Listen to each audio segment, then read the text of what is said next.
हिरवी मिरची, आलं, लसूण आणि 1 चमचा धणे, 1 चमचा जिरे आपण हे सर्व मिक्सरला टाकून त्याचं बारीक असं वाटण तयार करून घेणार आहे।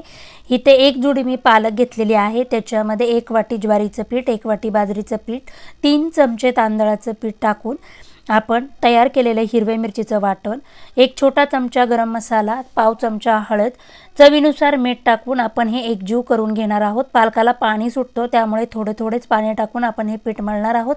मला थोडं पीठ कमी वाटलं म्हणून मी अर्धी वाटी पुन्हा बाजरीचं पीठ टाकून घेतलेलं आहे आणि थोडं पाणी टाकून हे पीठ मळून घेतलेलं आहे। पालकाला देखील पाणी सुटतं त्याच्यामुळे थोडंच पाणी टाकून आपण मळायचं।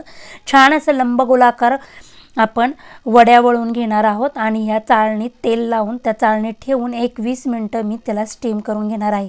20 मिनिटांनी स्टीम झाल्या की 10 ते 15 मिनिटं आपण थंड करूया, त्यानंतर त्याच्या वड्या पाडूया आणि तेलामध्ये छान अशा गोल्डन कलरवर तळून घेणार।